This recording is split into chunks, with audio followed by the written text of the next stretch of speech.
My name is Maya. I am 39 years old, and what I am about to tell you is a story I never imagined would belong to my life. If anyone had told me a year ago that I would uncover a secret so devastating it would turn my entire world upside down, I would have laughed. My family looked perfect from the outside. My marriage seemed steady. My home felt warm. But, as you will soon see, sometimes the worst betrayals are the ones hiding in plain sight. The moment everything changed for me happened on a quiet Sunday afternoon. A peaceful day. A normal day. A day I believed would pass without any trouble. But life does not always warn you before it delivers the blow that breaks you open. I remember standing in the kitchen chopping vegetables for dinner, humming to myself, enjoying the calm. My husband Adrian had told me he was going to help his younger sister with some errands. He left early that morning with a smile and a quick kiss on my forehead. It was ordinary, comfortable, familiar. But an hour later I received a message that started the unraveling of everything I thought I knew. It was from an unknown number, only 2 words. 2 simple words that made my stomach drop. Check him. At first I thought it was a wrong number, or a joke, or spam. But something about the message made my hands tremble. Something inside me whispered that this was not a mistake. A feeling I could not explain. A quiet warning rising from somewhere deep within me. I stared at my phone for several minutes, my pulse racing. Finally, curiosity and fear pushed me to respond. I typed, "Who is this?" But the message never delivered. The contact had blocked me immediately. The silence that followed was deafening. I tried to shake it off, telling myself I was being paranoid. But the seed of suspicion had already planted itself in my chest. I wiped my hands on a towel and told myself to breathe. But breathing felt harder than it should have. Memories of recent months began rushing to the surface like scattered puzzle pieces. Adrian's sudden late nights. His reluctance to leave his phone unattended. The way he had started guarding it, even taking it to the bathroom. The excuses about being tired. The unfamiliar cologne I smelled on his jacket once. The distant look in his eyes when I tried to talk to him about our future. I had noticed these things. I had felt them, but I trusted him. I trusted us. I believed that love meant giving someone the benefit of the doubt. Now, I began to wonder if I had been giving him too much space, too much trust, too much of myself. Something inside me shifted. I walked to the bedroom, opened his drawer, and stared at the little safe he kept tucked beneath his clothes. A small metal box with a keypad. He always said it held important documents, insurance papers, old IDs, things that needed to be protected. I never questioned it until now. With shaking fingers, I typed the only code he had ever used for anything. His birthday. The safe opened.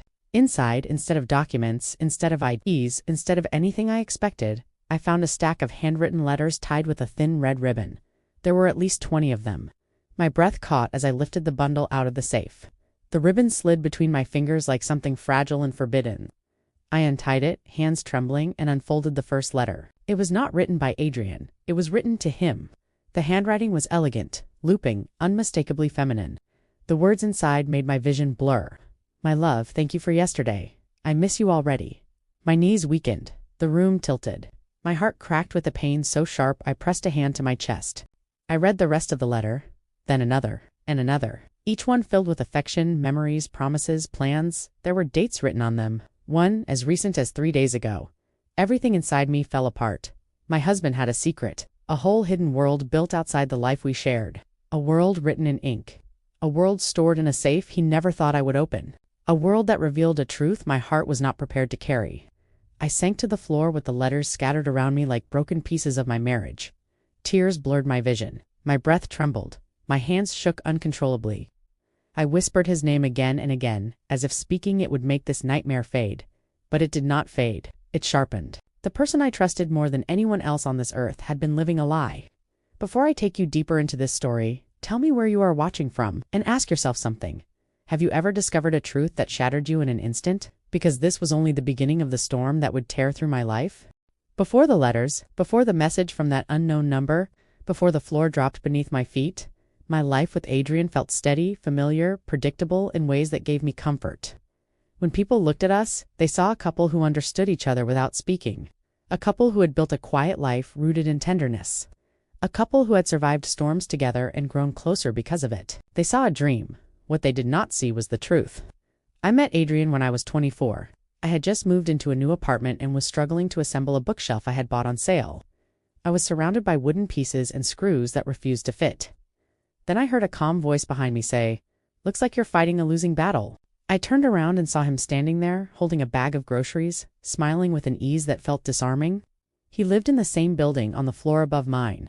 He put his groceries down and spent the next hour helping me assemble the bookshelf. When we finally tightened the last screw, he stepped back with a proud grin and said, "There, now it only collapses if you look at it wrong." I laughed harder than I had in weeks. That was the beginning. Adrian was the quiet type, thoughtful, steady. He had a softness in his voice that made people trust him instantly.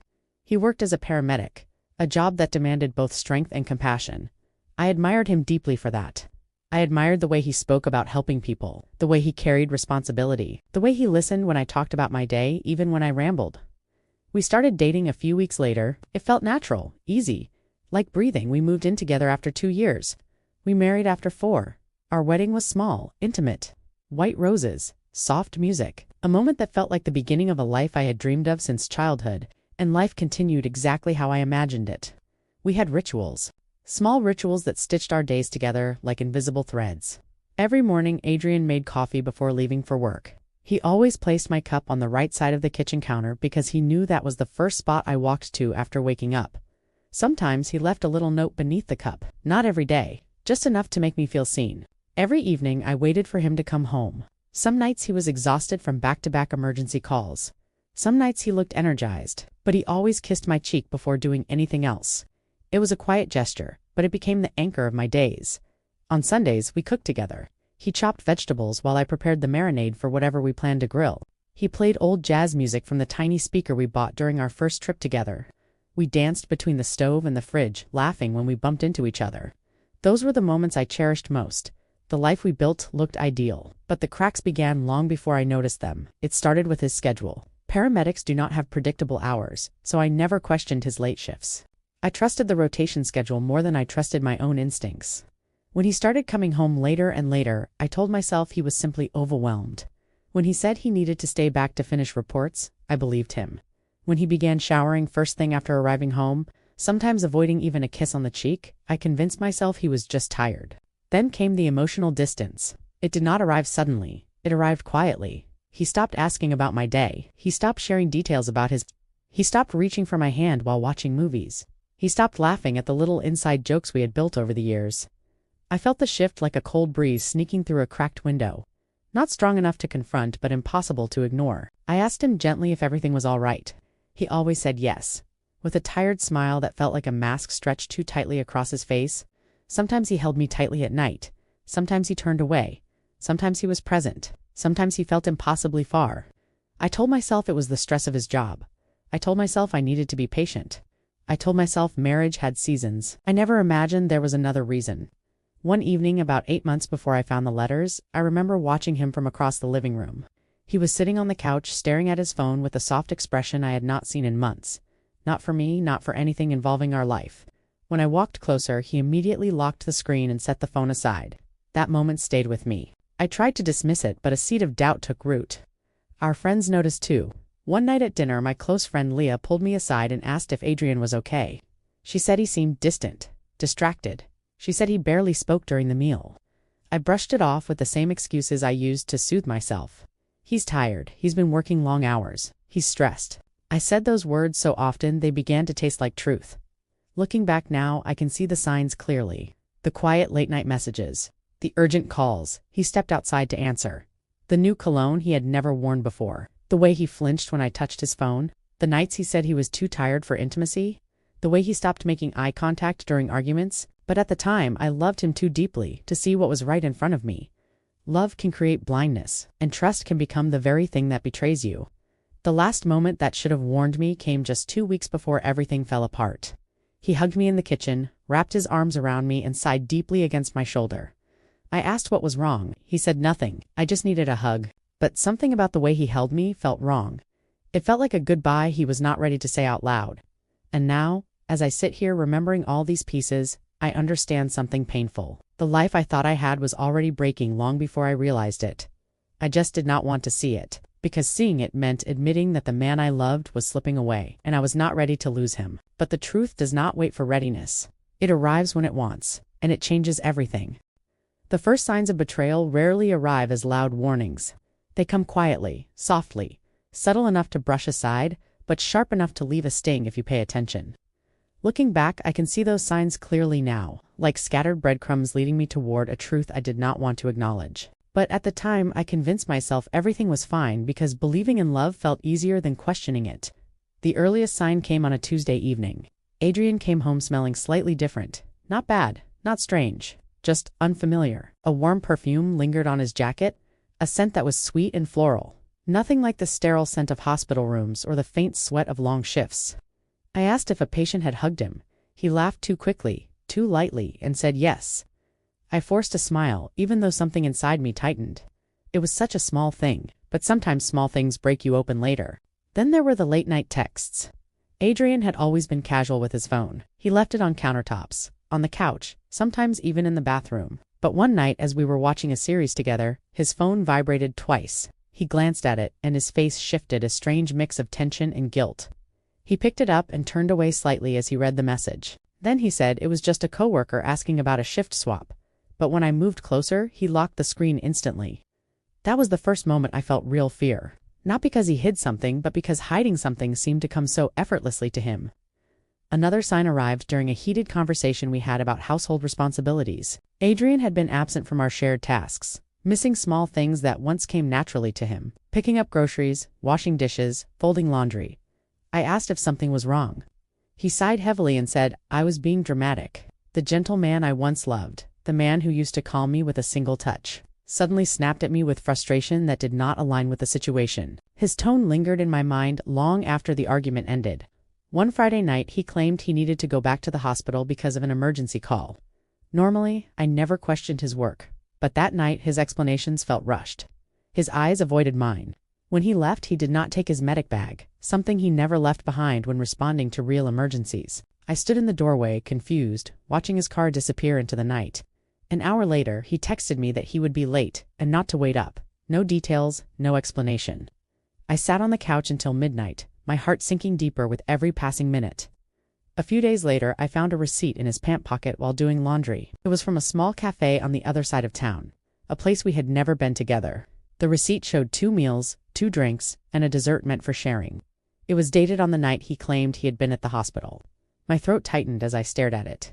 I put the receipt back where I found it, pretending nothing had changed, because confronting the truth meant facing a future I did not want to imagine, a future where my marriage was already fractured. Around this time, Adrian also developed a sudden attachment to his phone. He carried it everywhere, into the bathroom, to the garage, even while taking out the trash.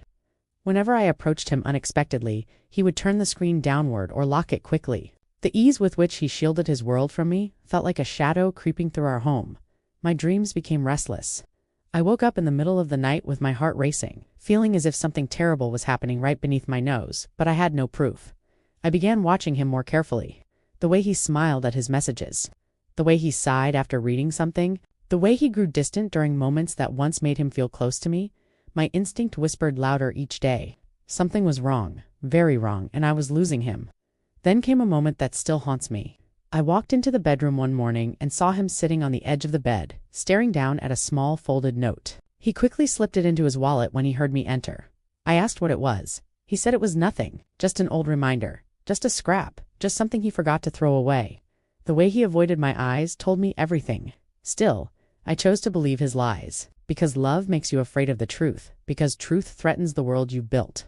And the hardest part was this. I knew him. I knew his habits, his quirks, his moods, his rhythms. And this was not him. This was someone else. Someone he did not want me to see.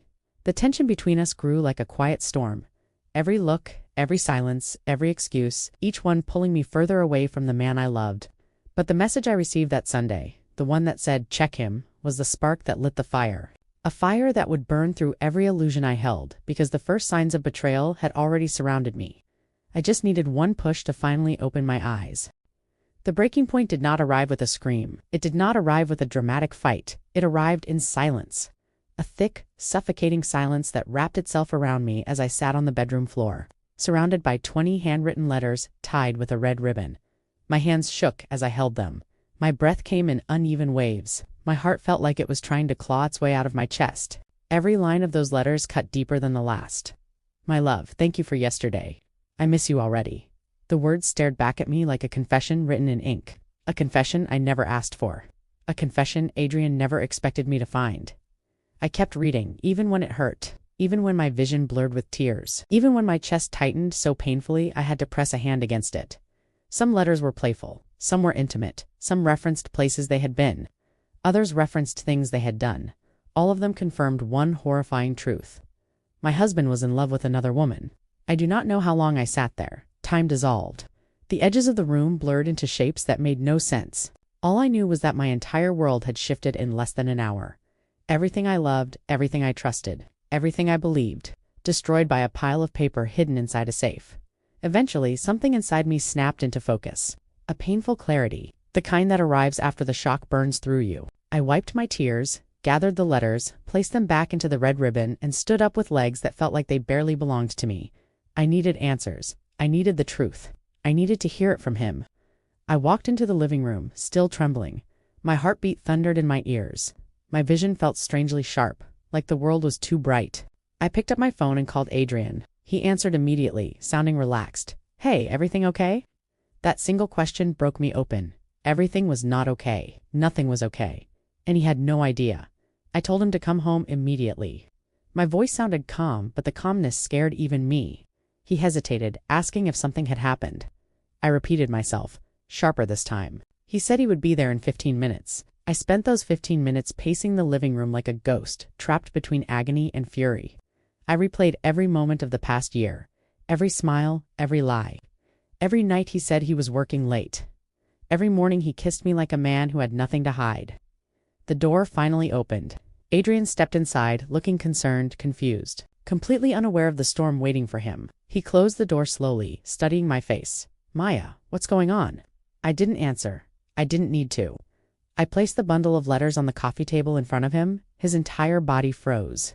He stared at the letters as if they were something poisonous. His face drained of color. His lips parted, but no sound came out. In that moment, watching his expression shatter, I knew he understood exactly what I had found. "Where did you get those?" he whispered. I didn't look away. "I opened your safe." His eyes closed and his shoulders collapsed inward. He looked like a man who had been caught in a truth he had been running from for far too long. I asked the only question that mattered. "Who is she?" He swallowed hard, took a breath, and whispered a name I had never heard before. The room spun slightly. The name meant nothing to me, yet everything at once. A stranger had stepped into my marriage. A stranger had stolen moments that belonged to me. A stranger had written love letters to a man who had promised his life to me. I felt my voice trembling when I said, "How long?" His silence was more painful than any answer. Silence is a confession. Silence is a weapon. Silence is truth. Finally, he whispered, "Almost a year. 12 months, 52 weeks. All hidden behind a smile I trusted." My knees weakened, my chest tightened, my vision blurred. But I did not collapse. I stood there breathing through the heartbreak, letting the truth burn through every layer of illusion I had held onto. The letters lay between us like a graveyard of everything we once were. And in that moment, I understood something with brutal clarity. The life I had been living was not real. The man I loved was not honest. And the marriage I fought for was already gone. After Adrian said the words "almost a year," something inside me went cold, not numb, not empty. Cold enough to sharpen my mind in ways grief never could. I stood there staring at him, each breath feeling heavier than the last. He kept talking, trying to explain, trying to soften the blow, but his words sounded distant, like echoes coming from underwater. Nothing he said mattered now, not when the truth lay in front of me, written in 20 letters tied with a red ribbon. I walked past him, picked up the letters again, and went to the bedroom. I closed the door behind me as gently as I could, because anger had not reached me yet. What reached me was clarity, a painful clarity that whispered, "You deserve the whole truth, not just pieces." I sat on the bed and began opening each letter again, this time looking for patterns, dates, references, locations written between soft words. It felt like piecing together a puzzle that had always been in my home, but I had never known existed. Some letters mentioned their usual place. Some referenced nights when Adrian told me he was working overtime. Others described weekends he said he spent running errands. My chest tightened with every line I uncovered. Then something else struck me. The handwriting, the signatures, the rhythm of her words. Whoever she was deeply attached to him. This wasn't a casual affair. This was emotional. This was deliberate. This was a world built behind my back with astonishing confidence. And that was when anger finally began to rise. Not explosive anger, quiet anger, steady anger. The kind that comes from being treated like a fool. I opened my laptop. If Adrian had lived a double life, there would be traces. I logged into our shared phone account. The call logs and text histories were all there. I scrolled through his activity with hands that trembled but refused to stop. I saw the same number repeated over and over.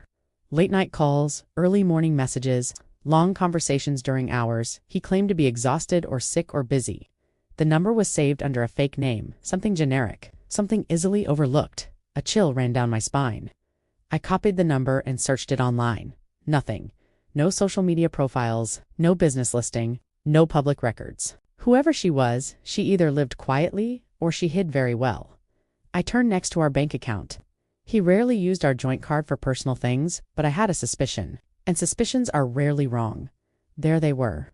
Transactions from restaurants we had never visited. Cafes on the opposite side of the city.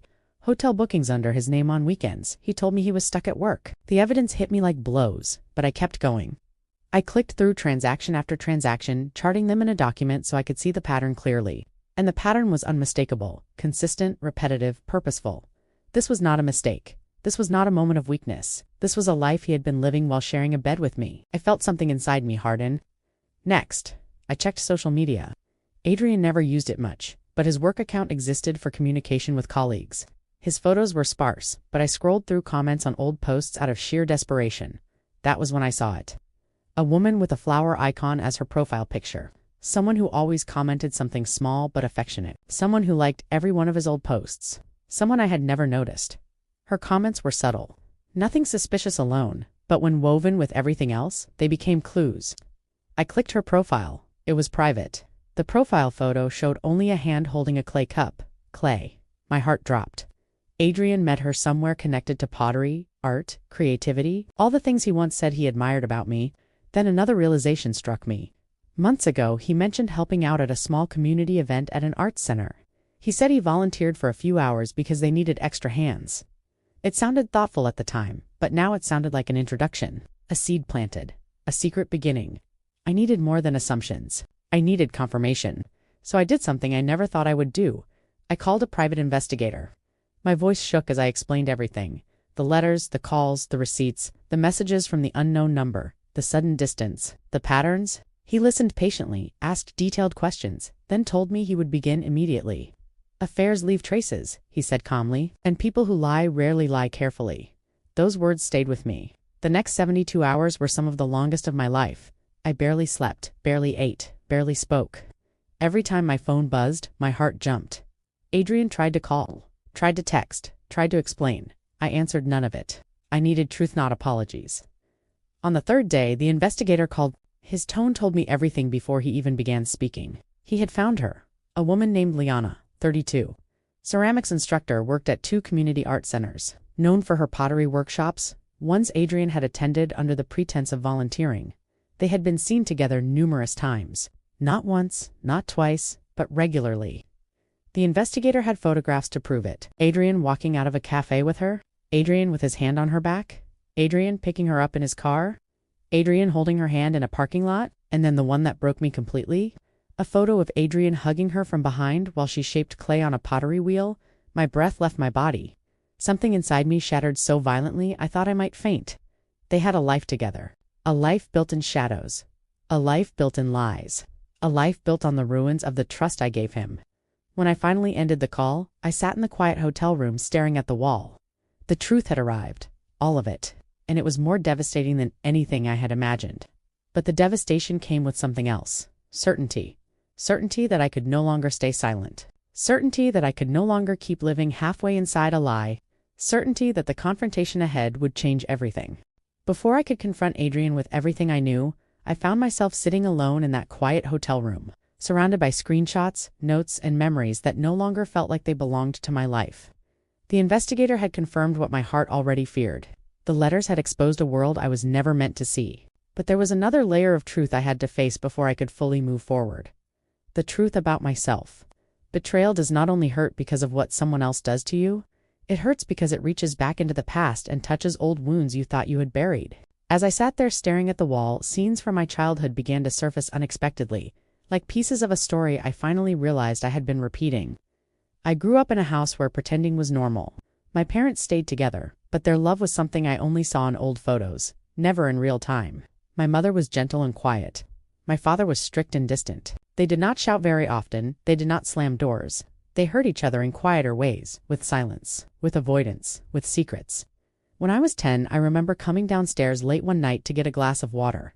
I heard my mother whispering in the kitchen. There was a softness in her voice that I had not heard in years. When I peeked around the corner, she was on the phone, smiling in a way she never smiled with my father anymore. When she saw me, she hung up quickly and told me it was just an old friend. I believed her because I wanted to, but something in her eyes told a different story.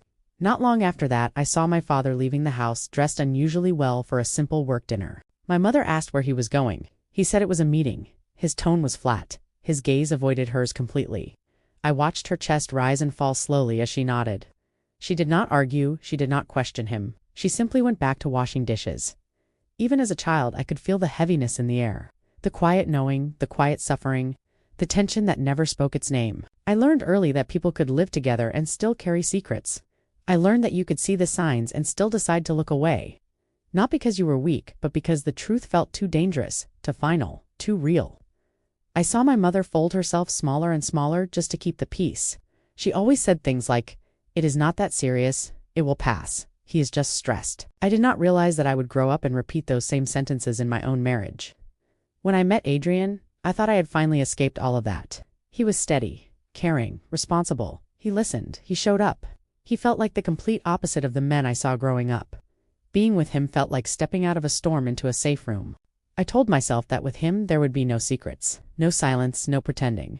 But the truth is, I carried my childhood lessons into our relationship without even noticing. Whenever I sensed distance, I minimized it.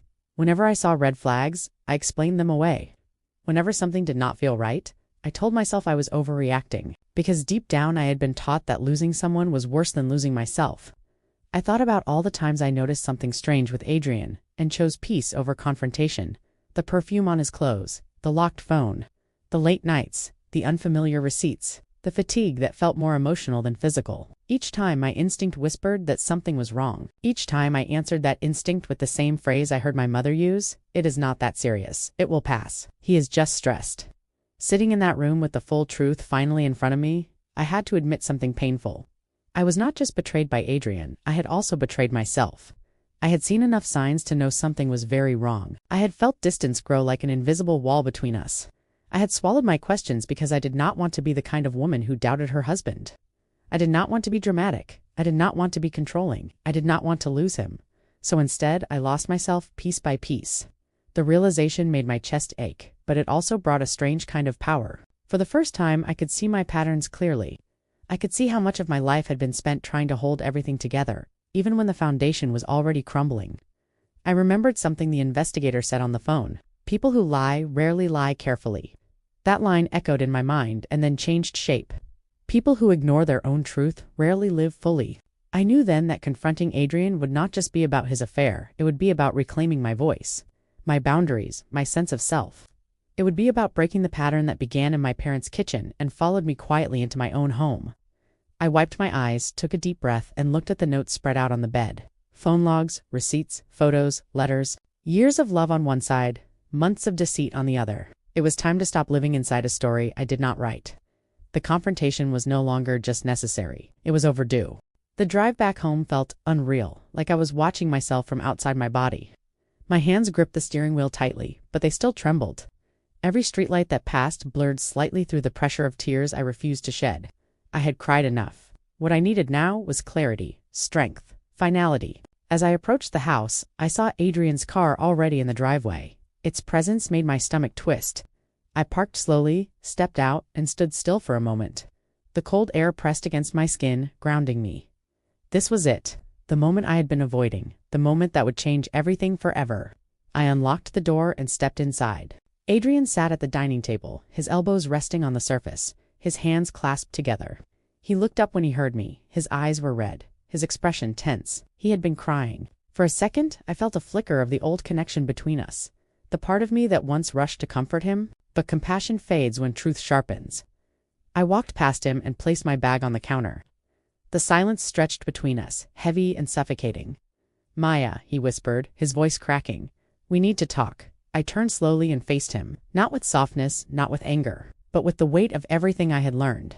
Then talk, I said quietly. He stood up, pacing the room like he was searching for the right words. But there are no right words when the truth is built on lies. He finally stopped and looked at me. I made a mistake. A mistake. I almost laughed at the absurdity of the word.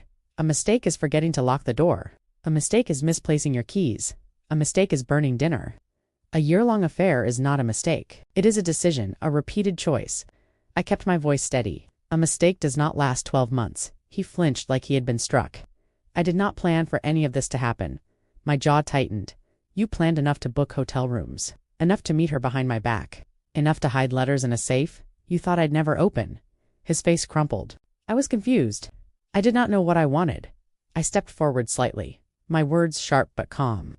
You knew exactly what you wanted. You just did not want to lose the comfort of our life while living another one behind it. Silence. Utter, suffocating silence. Adrian sank into a chair, burying his face in his hands.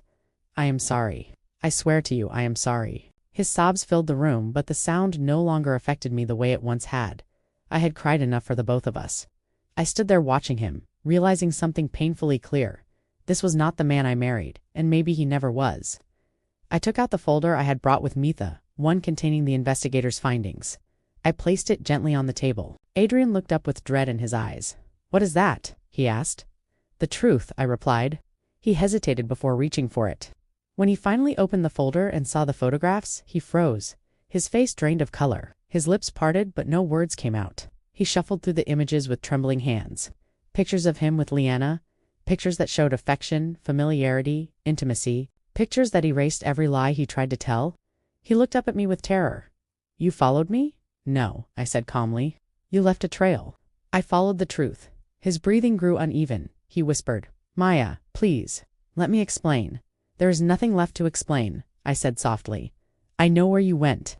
I know what you did. I know who she is. And I know how long you chose her over me. He stood abruptly, knocking the chair back. I love you. I swear I love you. It just got complicated. I felt my heart tighten. Love is not complicated. Lies are. He took a step closer, reaching out as if to touch my arm. I stepped back. You lost the right to touch me the moment you chose her, I said. His shoulders collapsed. He sank back down, defeated.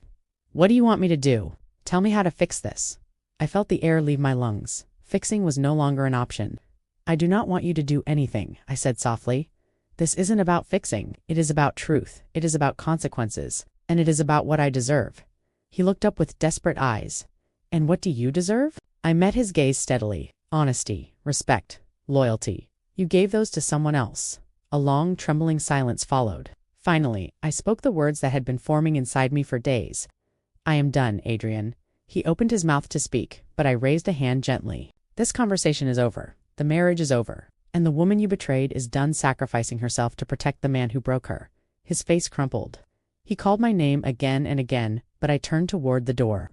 For the first time since discovering the letters, I felt the weight of something new rising inside me. Not fear, not grief, not confusion, freedom. Walking out of that house for the last time felt like stepping through a doorway into another version of my life. A version I had never prepared for. A version I never wanted. The moment the door clicked shut behind me, everything inside me crumbled. My legs shook, my throat tightened. I felt my breath breaking into uneven pieces. I walked to my car slowly, like my body was moving through thick air.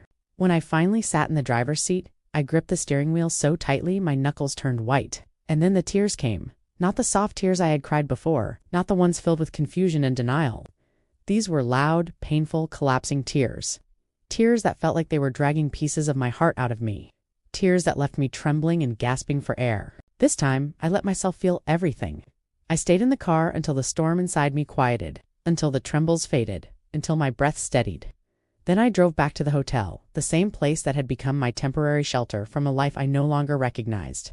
The next morning, reality settled in like a cold weight on my chest. I woke up in that quiet room and stared at the ceiling, realizing everything had changed. My marriage was over. My trust was shattered. My identity felt unfamiliar. I had spent so long being someone's wife, someone's partner, someone's constant, that now I had no idea who I was outside of that role. But even in that heaviness, something inside me felt clearer than before. Leaving was the right choice. Facing the truth was the right choice. Saving myself was the right choice. Still, the consequences came quickly. Adrian called repeatedly. Messaged repeatedly, begged repeatedly. Some messages were apologies, some were angry, some were desperate, some were manipulative. He said things like, "Please don't do this. Let's talk one more time. I can change. You're making a mistake. This isn't what I want." But he had wanted every moment of what led us here. He had chosen every lie, every secret. Every night with her, every letter, every touch, every betrayal. His regret came only after exposure, not before I blocked his number. It hurt, but it was necessary. His sister reached out. She said she was shocked. She apologized for him. She begged me to reconsider. I thanked her, but I kept my boundaries. I could not hold space for anyone else's emotions anymore, not when mine were bleeding. I contacted a lawyer next. Sitting in that office felt surreal. My hands trembled as I handed over the folder of evidence. The lawyer listened carefully, taking notes as I spoke. He told me I had every right to pursue a clean and swift separation. He told me I deserved to protect my assets. He told me I did not need to carry any guilt for choosing myself. Hearing someone say that out loud made something deep inside me unclench. I spent the following days gathering documents, printing bank statements, forwarding emails, securing passwords, packing a few belongings, and setting up a temporary mailing address. Every task felt like a small step away from the past. Every signature, every scan, every file pulled me closer to the next chapter of my life. But healing is not linear. Some nights I cried until I fell asleep. Some mornings I woke up with panic tightening my chest. Some afternoons I wondered if I had made the right choice. Some evenings the silence felt too large. Yet through all of that, I kept moving. I kept choosing myself. Even when it hurt, friends came to support me. Leah stayed with me one weekend so I would not be alone. She cooked for me, cleaned with me, watched movies with me, listened without judgment, reminded me that love does not harm, reminded me that I deserved better than a man who lied so easily. My mother, after hearing everything, cried quietly through the phone. She told me she wished she had been stronger when she was younger. She told me she wished she had left my father when things got bad. She told me she admired my courage. For the first time in years, we understood each other in ways we never had before. Work became both a distraction and an anchor. My coworkers noticed my change in energy, but only a few knew what had happened. I kept my personal life private, focusing instead on reclaiming small pieces of control through predictable routines. Emails, meetings, deadlines. Structure helped. It reminded me that not everything in life fell apart. Slowly, painfully, the world began to rearrange itself. I found a small apartment. Simple, quiet. Mine. I bought plants for the windowsills, new sheets for the bed, a journal for my thoughts, soft lights for the evenings when I needed comfort. Each item felt symbolic. Each choice felt like reclaiming a small part of myself. The aftermath hurt. It challenged me. It broke me and rebuilt me at the same time. But as everything settled into place, a new truth rose gently inside me. I had survived the worst of it, and what came next would not be darkness. It would be transformation. Healing did not come to me the way people describe it. It did not arrive as sunlight breaking through clouds. It did not come with clarity or confidence or immediate strength. It came in small, fragile moments. Moments that felt so insignificant at the time, yet each one marked a step toward reclaiming myself. The first shift happened one morning when I woke up and realized my chest did not feel as heavy. The grief was still there, but it no longer controlled my breathing. I sat up slowly and watched the sunlight filter through the thin hotel curtains. For the first time in weeks, I felt a tiny spark of calm. A spark that whispered, "You are still here." I held on to that feeling. After moving into my new apartment, I made a promise to myself. A simple one. I would rebuild my life piece by piece. Not to prove anything to Adrian or to anyone else, but to remind myself of who I was before everything shattered.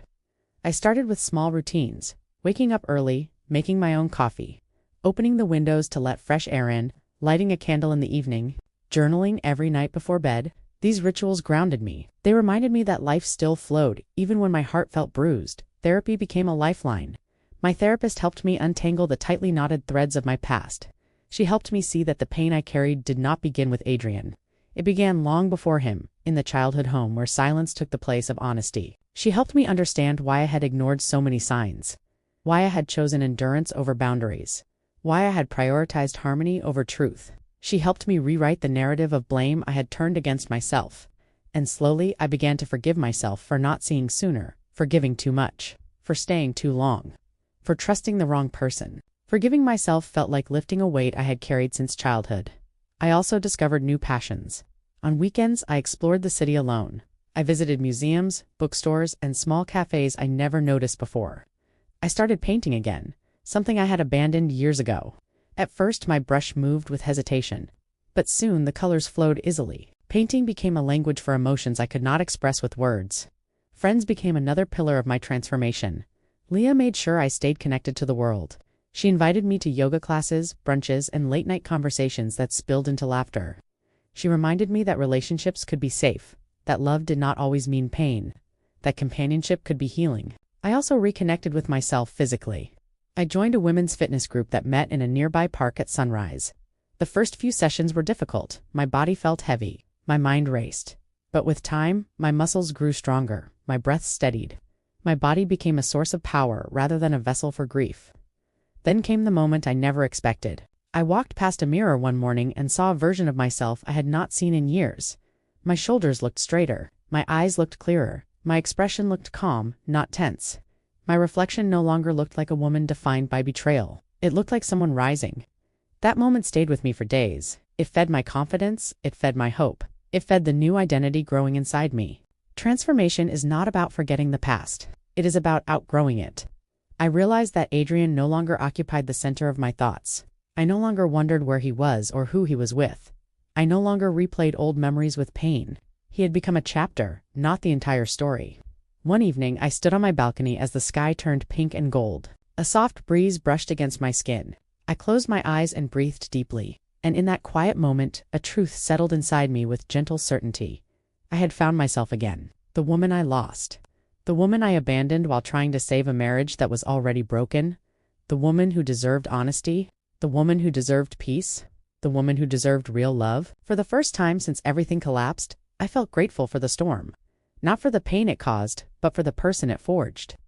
I was not the same woman who fell to the floor surrounded by letters. I was stronger, clearer, braver, whole, and the life ahead of me would be built on truth. My truth. As I stand at this point in my journey, looking back at everything I walked through, I finally understand something I could not see when my world first fell apart. Healing is not about erasing the past. It is about changing the meaning it holds. It is about learning to breathe again after the shock. It is about realizing that even the most painful endings can become powerful beginnings. There was a time when I wondered if I would ever feel whole again, when the letters, the lies, the hotel rooms, and the whispered conversations replayed endlessly in my mind. When I felt like nothing about me was enough, when I doubted my worth, when I questioned every choice I had made, when I feared the future because I could not imagine a version of it that did not hurt. But the truth is this: pain does not last forever. Betrayal does not define your entire story, and heartbreak does not mean you have failed. I learned that rediscovering yourself after losing everything is not weakness. It is courage. It is standing up when your heart feels too heavy. It is choosing to get out of bed even when the sadness lingers. It is learning to trust your own voice again. It is choosing yourself even when it feels unfamiliar. I learned that endings are not always tragedies. Sometimes they are invitations. Invitations to step away from what hurt you. Invitations to reclaim the parts of yourself you abandoned. Invitations to grow into someone stronger, wiser, more grounded, and more whole. I learned that love is not supposed to break you. Love is supposed to hold you, to uplift you, to meet you with loyalty even when life becomes difficult. And if someone fails to offer that, it does not mean you are unworthy. It means they were never capable of the kind of love you deserved. If you are listening to this and carrying your own version of heartbreak, I want you to hear me clearly. You are not alone. You are not broken. You are not defined by the person who hurt you. You are stronger than you think. You are worth more than you realize. And this moment in your life is not your ending. It is simply a turning point. There will come a day when you wake up and the heaviness is gone, when you can speak your story without shaking, when you can look in the mirror and see not the person who was betrayed, but the person who survived, the person who rose, the person who transformed. Thank you for walking through this journey with me. Thank you for listening to the chapters of my life that once felt too painful to speak. If this story touched you in any way, let me know where you are watching from. I would love to hear your own story. Your voice matters more than you realize. If you found comfort, strength, or clarity in this journey, please like this video, subscribe to the channel, and share it with someone who needs a reminder that healing is possible. Sometimes the storms that break us become the very storms that shape us into who we were always meant to be. Thank you for being here with me.